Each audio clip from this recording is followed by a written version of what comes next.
Y bueno, acá como decía recién, conmemorando una fecha dolorosa para nosotros, pero es parte de nuestra historia. Así que vamos a tratar de comentarle, contarle todas las experiencias vividas en Malvinas, en la posguerra, en todo lo que aconteció. Y algo muy importante que sería que cuando el comandante Jeremy Moore fue a hacer firmar la rendición decía rendición incondicional. Y Menéndez tachó esa palabra incondicional. No fue una rendición incondicional. Así que en los términos bélicos es importante porque una rendición incondicional, digamos, como la palabra misma lo dice, o sea, Argentina no ponía ninguna condición Claro. para esa rendición. Y sí hubo. De hecho, están las tratativas todavía por Malvina, por esa firma de que no es incondicional. Por eso se sigue peleando, se sigue luchando. Es difícil la tarea nuestra y de los gobiernos, pero se sigue luchando porque se atachó esa palabra incondicional. Mire, que es un pequeño gesto que tiene hasta el día de hoy un impacto, ¿no? Mm. Decirle antes que nada, antes que empezar a preguntarle, que para mí es un honor tenerlo en esta mesa. Lo había invitado a días anteriores cuando estuvo en calidad de candidato. Hoy no vamos a hablar para nada de política, pero insistir que para mí es un honor tenerlo en esta mesa. Yo recuerdo siendo muy niño cuando nos educaban al respecto de la guerra de Malvinas, de los excombatientes, de los soldados y demás, idealizar de alguna manera cómo habrá sido, qué se habrá vivido, qué es de la vida de esas personas, por qué no están en todas partes, por qué no los conoce todo el mundo. Y es desde esa curiosidad de niño que me nace invitarlo acá y tenerlo aquí y con el mayor de los respetos pedirle amablemente que nos cuente un poco de su historia. Hasta recién hablábamos de que fuiste prisionero de guerra. Sí, fui prisionero de guerra a partir del 14 de junio hasta el 16 de julio. Estuve un mes de prisionero de guerra. Este, Primero, ya que hablamos de la guerra, nosotros los veteranos de guerra estamos en contra de la guerra, valga la redundancia, este, porque pierden todo. Pierde el soldado, pierde la familia del soldado, pierde la sociedad, pierde el Estado. Todos pierden una guerra. Ganan simplemente aquellos que venden armas y que hacen sus negocios. Pero bueno, hay veces que es irremediable una guerra.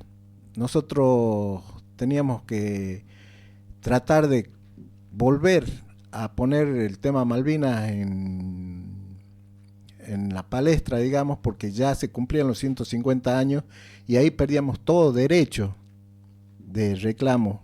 Entonces, con esa guerra se reabrió, digamos así, la causa y podemos seguir luchando para que pidiendo la devolución de nuestras islas.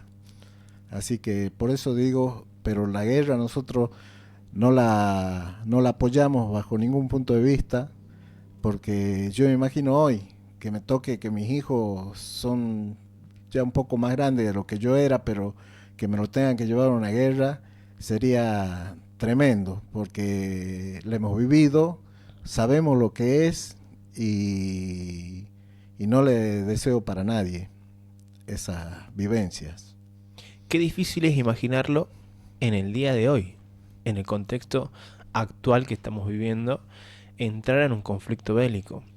Lo veo como algo imposible. Yo tengo 27 años y veo la posibilidad de un conflicto bélico como algo tan lejano, tan imposible. Y pensar que hay pares, como usted, por ejemplo, que han estado adentro de una guerra, que han vivido la experiencia real de estar en contacto con todo lo que tiene que ver con una guerra, ¿no? No me voy a poner a numerar. Me resulta tan difícil de imaginar no hace más que acrecentar el respeto hacia la figura de un excombatiente como usted. Preguntarle si la gente se lo reconoce en la calle. Bueno, la sociedad siempre nos reconoció. Nosotros con los que tenemos problemas es con los gobiernos, porque desde el gobierno militar empezó la desmalvinización, porque le prohibía a los periodistas que nos hagan nota, por ejemplo, antes que nosotros llegáramos al continente, ¿no? Fue eso. Tenían prohibido a los periodistas hacernos nota, ponernos como héroes o agrandarnos, digamos, como soldados que combatieron en una guerra. Estaba prohibido. Y pensábamos que con los gobiernos democráticos eso iba a pasar. Y no pasó. No pasó. De hecho, los veteranos de guerra tuvimos muchos problemas.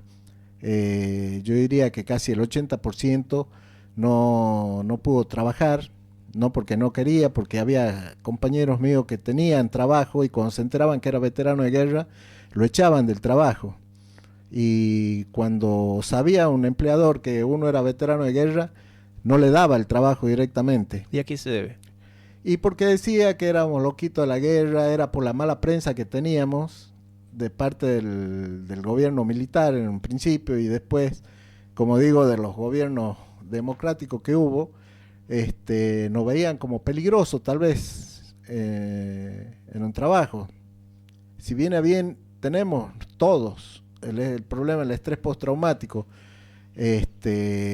Algunos un poco más, un poco menos, pero no íbamos a matar a un compañero de trabajo, por ejemplo, si teníamos la posibilidad de trabajar en ese momento. No era eso, nada más que eso le hacían creer a la gente. Y el veterano de guerra tuvo que andar muchos años, hasta el año 2004, como mendigo. Tenía que subir a los colectivos, a vender estampitas, a vender escarapelas. Fue una vida muy dura la del veterano de guerra, porque tenía que darle de comer a los hijos. Así nacieron también muchas adicciones, porque el estrés postraumático, por ejemplo, muchos los taparon con alcohol y drogas, los veteranos. Pero también para subirse a un colectivo, me contaban los de Buenos Aires, que ellos se reunían a las 6 de la mañana, por ejemplo, y tomaban bebidas blancas para tomar coraje, decían ellos, para subir a los colectivos porque les daba vergüenza. Si ellos podían trabajar y querían trabajar y tenían que subir a pedir limosna, era malo para un veterano de guerra sentirse así, porque hablando de la rendición, se sabe, al día de hoy se sabe que Malvinas nos rendimos, pero no sabemos por qué, porque bélicamente no le hemos perdido esa guerra.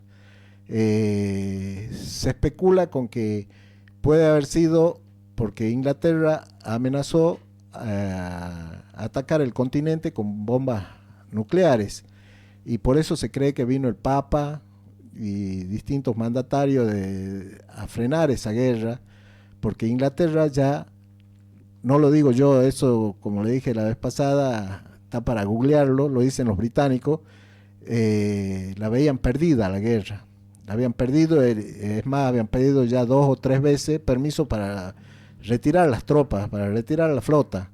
Entonces, por eso es que, digamos, los veteranos de guerra nos sentíamos muy abandonados por parte de los gobiernos. Si viene bien la gente y cada año se va haciendo un poquito más,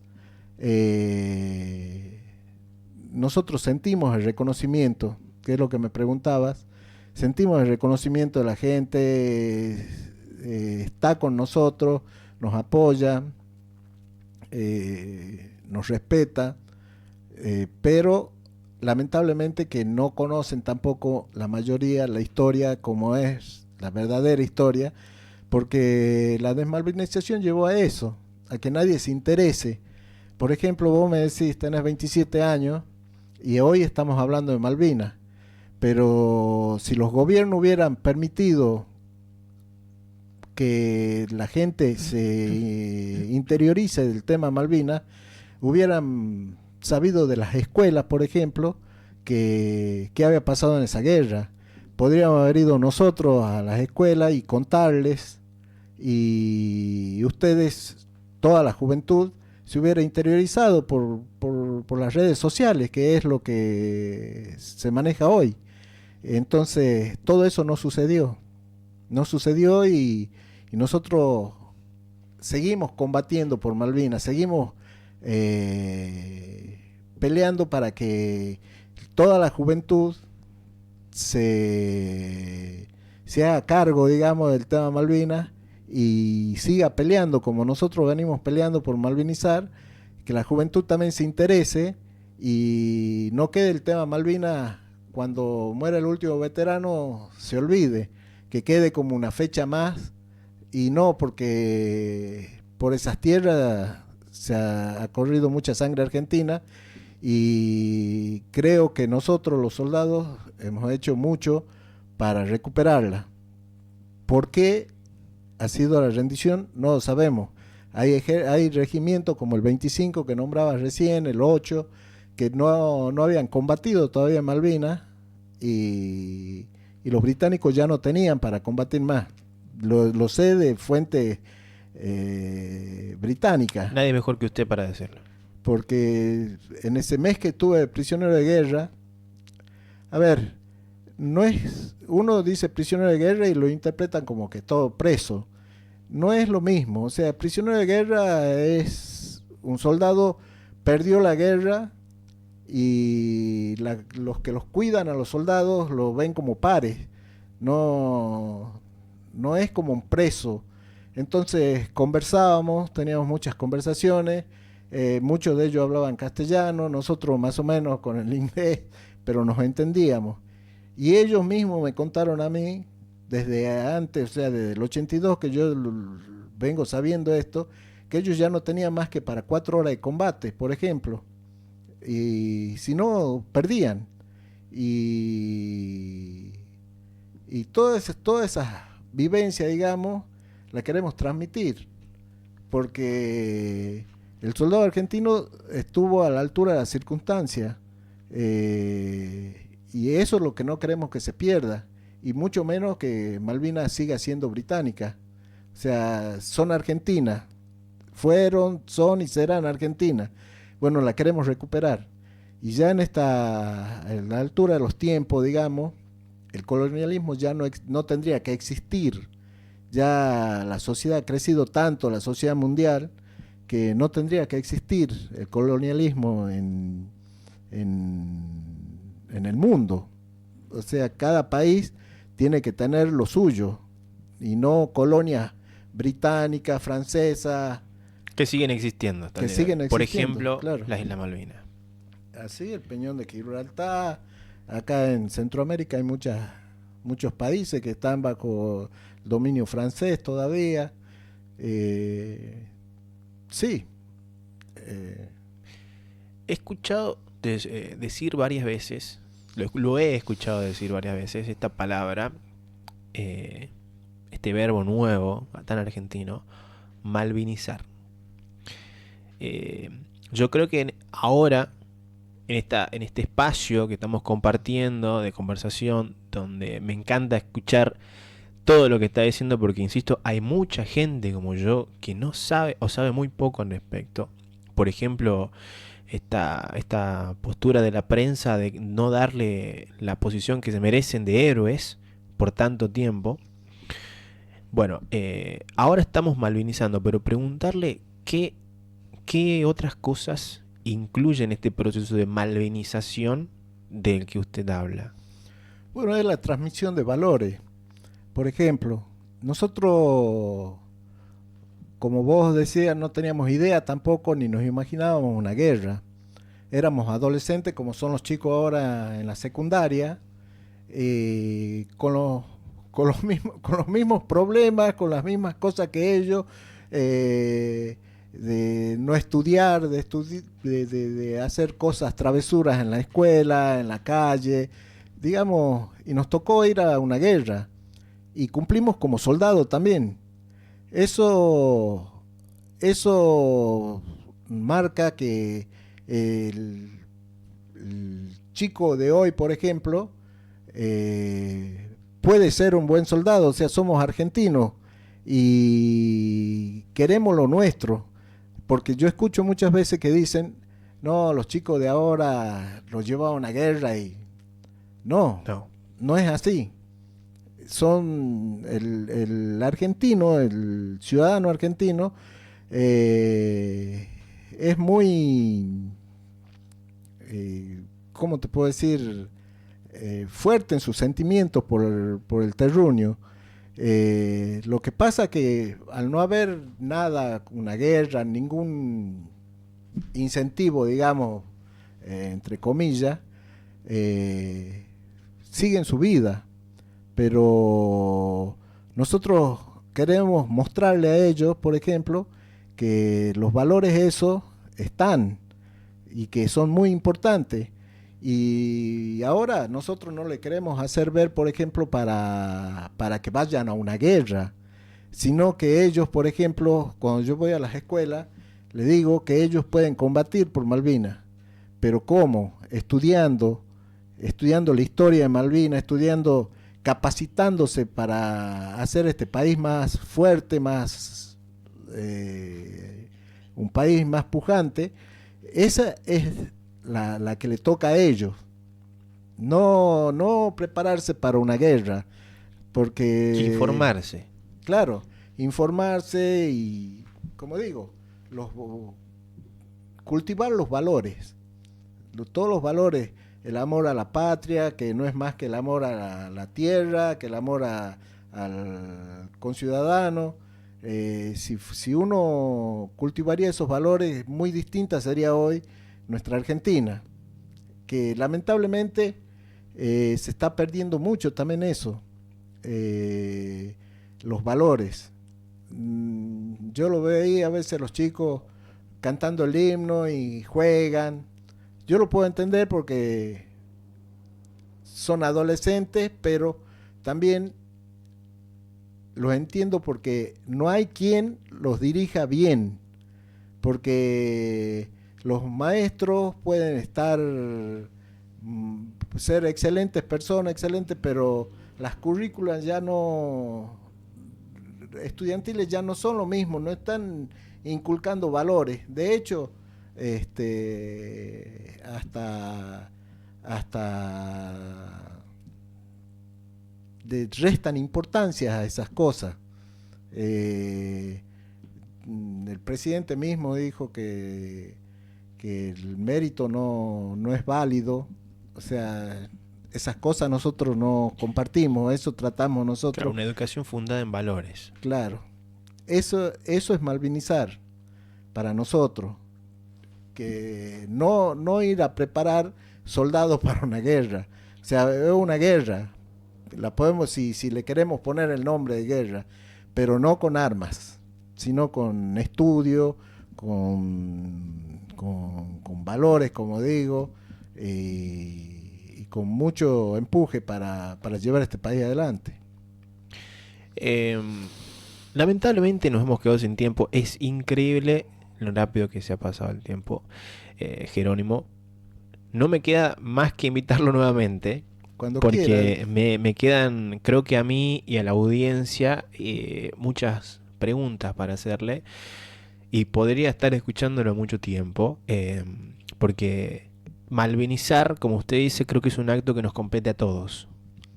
A mí acá voy al frente de este programa, brindando el espacio para escucharlo, y a la gente del otro lado para informarse, escucharlo usted también, y que nunca cese esta lucha para recuperar las Malvinas, que son argentinas. exactamente, eso es lo que la máxima ambición de un veterano de guerra. Por eso siempre le corrijo, yo no soy excombatiente, yo soy combatiente de Malvinas. Ya sin armas, por supuesto, pero sigo combatiendo para que nuestras Malvinas vuelvan a ser argentinas como corresponde y no tenga un pabellón británico ondeando ahí en la isla. Nunca mejor dicho, Jerónimo Rosales, quien es, como él, en palabras de su propia boca, combatiente de la guerra de Malvinas. Conmigo han estado el día de hoy Silvia Alderetes, acá al frente mío Carlos Ariel El Bahiano, Figueroa en la operación y puesta a punto de este programa. Mi nombre es Marcos Palomino, nos encontramos mañana, Silvia. Así es, nos encontramos mañana. Le agradecemos al señor Jerónimo Rosales la presencia y la verdad de que nos quedamos por ahí. No queremos preguntar porque queremos seguir escuchándolo. Sí. Así que lo esperamos en la próxima semana, si es posible, para que sigamos hablando de la malvinización.